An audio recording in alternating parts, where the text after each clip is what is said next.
Welcome back to another episode of the Natty Teacher. I'm, of course, your host. Who else but the Natty Teacher? And today, we got our Push A session. Okay. Now, you will see one change here. I think it's kind of an intelligent change just for aspects of recovery and things of that nature. I had kind of realized that the amount of exercises I was doing this off season required a little bit of extra stabilization, especially with pressing, might have been a little bit too much as far as just getting the best, most optimal recovery and growth as well. Because I was doing my incline dumbbell press, for example, is like my fourth, like a regular, like 45-degree incline dumbbell press. It's like my fourth exercise in my session today.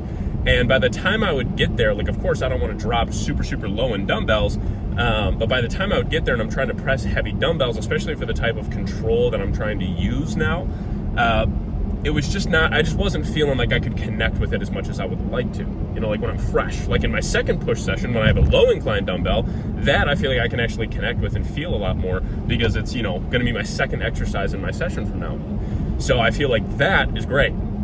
And that I can connect with super well. But to have like a heavier kind of compound movement like a dumbbell press, your fourth exercise in, it can be challenging sometimes. So here's what we're gonna opt to do. And if I don't like it, I can of course go back, but I have a feeling because it requires a little bit less external stabilization, a little bit less shoulders, a little bit less triceps, a little bit more chest. If anything, I think this will be very beneficial. It's a simple switch. So all we're gonna be doing today is flipping out our 45-degree incline dumbbell press with just a roughly 45-degree incline plate-loaded press. So one that is a converging one as well, which is nice because I converge the dumbbells when I press. I know a lot of people don't, but I opt to actually converge the dumbbells together. I just feel like I connect with that a lot more and feel it a lot more. So not a requirement, but I just, you know, enjoy that and feel that a lot more for me. So I'm going to continue to do it.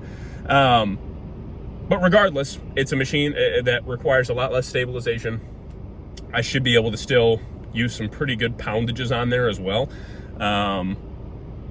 Yeah, it just requires a lot less extra stuff, so to speak, and can focus a lot more on the chest. A little bit of front delts as well, just the way it's angled, but a lot more chest. And I think that will be much more beneficial as far as energy and recovery goes than trying to load up a heavy dumbbell press that late in the push session for sure. So anyways, yeah, so what's the order of things? Well, let's get into it real quick before we get to the gym. I'll have a couple minutes here before I get in there. There was one other thing I wanted to talk about real quick, do a little mini Natty rant here prior to getting to the gym. But exercise selection on the day, we'll have 3 working sets of some machine side laterals to get us going. We'll have 2 working sets of some pec deck after that with the D handles. 2 working sets of some flat Smith press. Okay, definitely feeling that one more and more lately. Excited to continue to progress with that one in this off season for sure, over these next quite a few months. That will lead us into our plate loaded incline press that I was just talking about. Then we will go back to the Smith machine for a flat JM press, and then we will end with some overhead extensions with the V-bar attachment. Either that or with an easy bar attachment, one of the two. I haven't decided yet. And then after that, we do have some calf work today, some machine toe press, and that's it. That'll wrap up our session. It's gonna be an awesome one. I'm excited. I feel like much more reinvigorated. You know, last week I was coming off of a week off, and I was coming off of being sick. I don't know if my wife and I got like COVID or if we got like a flu or just a really bad cold, but you know, pretty much, you know, everybody in my family got sick. So I got sick. My wife, she's still not feeling super great, but is feeling better. And my daughter was a little bit sick, but she got better pretty quick. So I was super happy to see that. But yeah, it just stuck with me. Like I feel like today, I feel like myself. You know what I mean? Like last week at this time, I was still pretty dang zombified. So I'm excited to be feeling more normal for sure. But yeah, so that's the session. I want to talk about one thing real quick. I don't film this part of my workouts, and I actually had somebody, and I appreciate the comment if you watch this video. I do not remember the username, I apologize, but I did have someone comment on one of my channels, on one of my videos, talking about how I should include like a mobility warm-up type video clip. So here's what I'm gonna do. I'm not actually gonna record that portion of it today. I will at some point in the future film a little bit of a mobility routine. I think that would be interesting for some people at least to see. But I wanted to at least talk through it. Now, here is just a couple general recommendations that I have for you. First and foremost, don't let anybody tell you can't do something to warm up.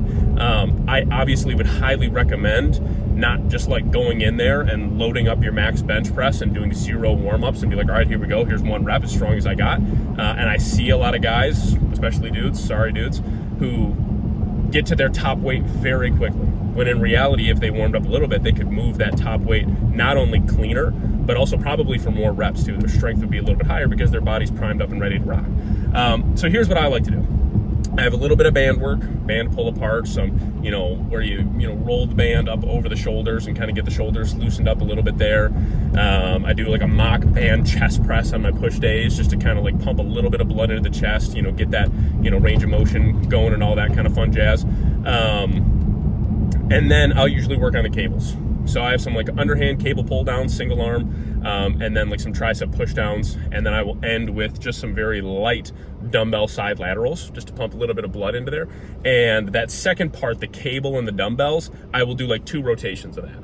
So where it's some one arm underhand pull downs, or pull throughs, I guess you could say. I got that from Kubicellin. I really like that one. Kind of hits the lats, kind of hits into the rear delts and shoulder. I like it a lot. It feels good.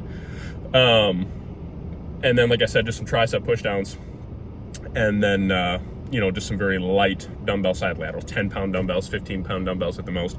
And I usually do everything for roughly like 10 repetitions per warm-up set, or per warm-up exercise. So nothing super, super crazy. But I guess the gist of this, the moral of the story is I would find some things that you are comfortable with that you can easily like just kind of rinse and repeat before you get into your actual training. Because what I have noticed is doing just even minimal, mobility work and, warm-ups and stuff like that before I get into my exercises. And then, once I get into my exercises, what I notice is that when I am like building up to my top set, I can build up to it a lot faster. So like, I'll give you an example. If I was just to go in and do machine side laterals, which is my first exercise, but I just jumped right onto it, which you totally can do if this works for you, I know for a fact I would have to include probably 2 to 3 more warm-up sets within that, and have to build up quite a bit slower because my shoulders are going to be stiff, things are going to be tight. It's one of those things where that's just kind of how I operate. So the nice thing is doing some very light, very, very low fatigue accumulating mobility work before you get into your session. It just gets everything loosened up, and all of a sudden I can jump up in 25, 50-pound increments every warm-up set comfortably because everything's ready to rock and roll and it's open and receptive to that blood flow into the area. So again, just a general recommendation. I would find some sort of mobility work that you feel comfortable with, that you can rock and roll with, and rock and roll with it. So anywho, I'm about to be at the gym in a minute. Just wanted to have that little mini rant. So hopefully that was helpful or informative for you. If not, you've probably already skipped to the actual training itself, and hey, good on you. I don't blame you. Regardless, top set of machine side laterals, if you have stuck around, coming at you right about now. All right, so to get us started, per usual, we have a machine side lateral. As promised, has become probably my favorite overall delt mass building exercise. You can really, really load this bad boy up. It's phenomenal, man. So we added 5 pounds from last week because we had done 3 sets close to that 8 to 12, if not above that 8 to 12 rep range. I think it was within that 8 to 12 rep range at our top weight last week.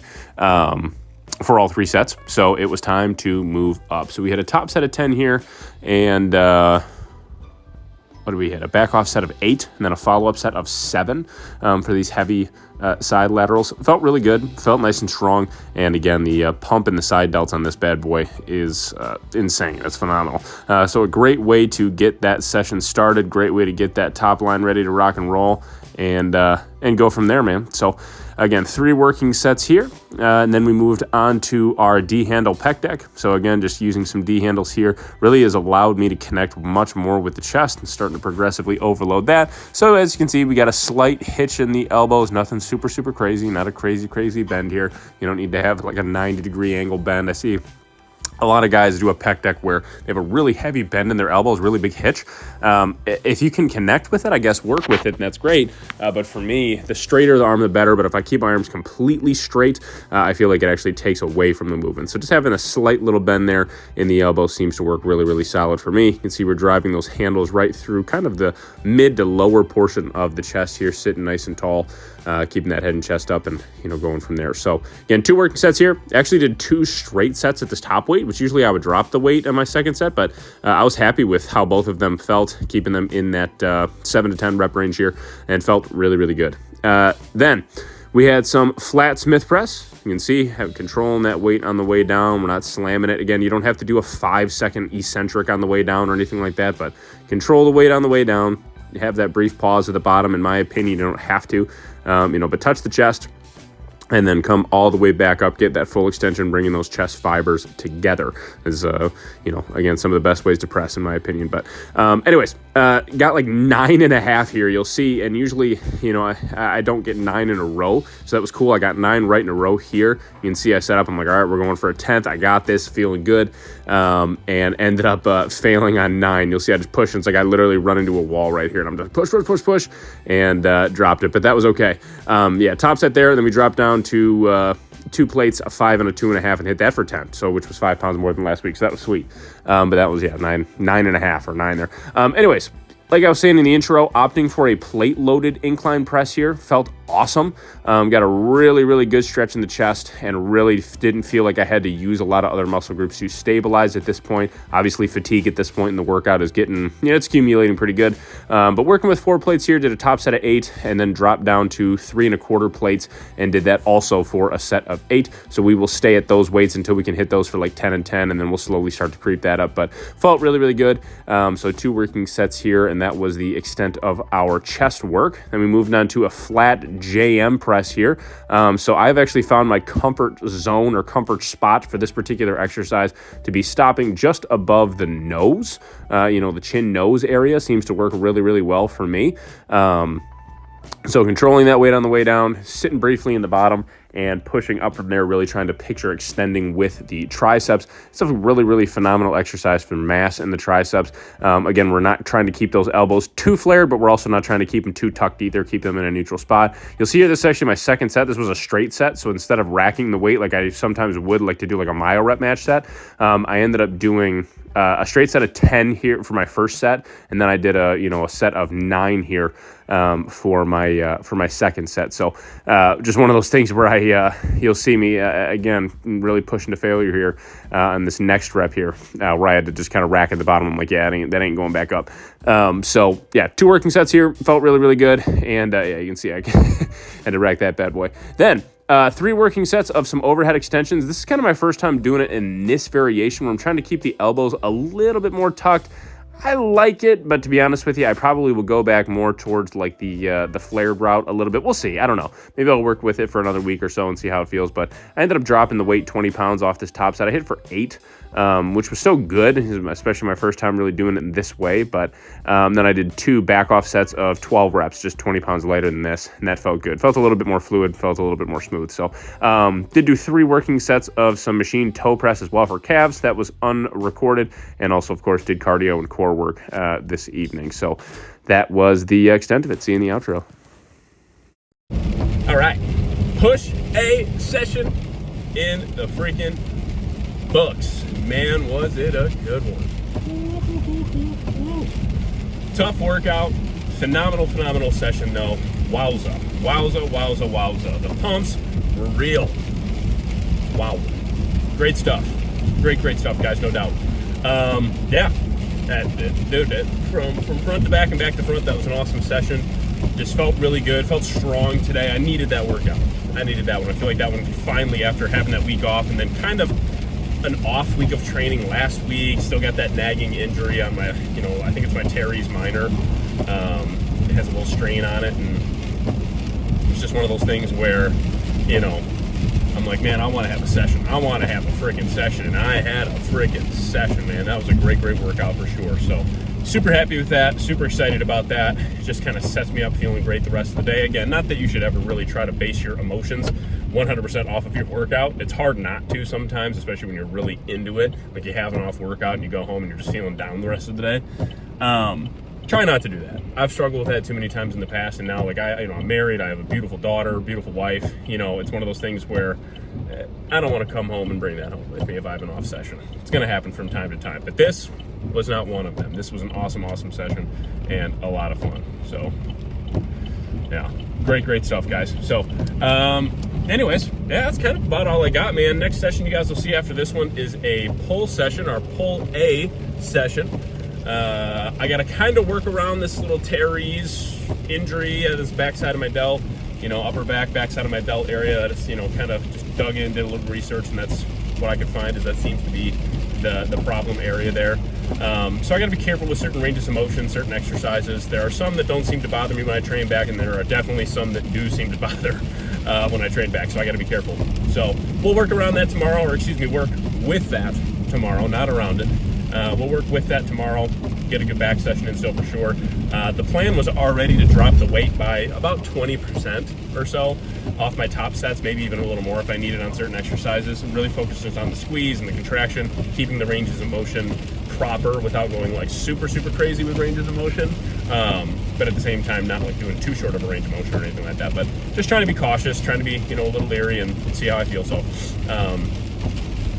really all we can do. So we'll see how that goes tomorrow. It'll go great regardless. I know that for a fact, but just want to be cautious, make sure I don't hurt myself anymore or anything like that. So, anyways, yeah, that's all I got, man. If you have not already, make sure you like and share this video. Drop any comments, questions, or concerns or feedback that you got down below. I will definitely take a look at them and respond to them as soon as I see them. And we'll go from there. So make sure if you have not already, you hit that subscribe button, guys. I really appreciate it as this channel continues to grow. I really appreciate all the support. It means a lot to me, it means the world to me. So thank you all so much for the continued support. And yeah, it's just really awesome. I really do appreciate it. So yeah, if you haven't subscribed, hit that subscribe button, man. Come on, join the Natty teacher community, Natty family, man. Anyways, like I said, great session, man. I'm gonna let y'all go. It's a Sunday here in Michigan. I still got a week of Christmas break, so that's awesome. I hope wherever it is in the world that you are, you're having a beautiful time, having a beautiful day. This video should be posted before, so have a very happy New Year, and hopefully y'all get some great time with your family and friends. And whether you're about the New Year's resolution or not, or resolutions, I should say.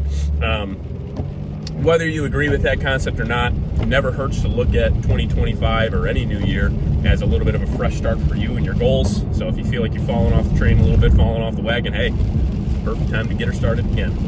Anyways, hey man, God bless from myself, the Natty teacher, and from the entire Natty family. I appreciate y'all, love y'all, and we will catch y'all on the next one. This episode of Road to Natty Pro is out. Peace and love from the man above. Later.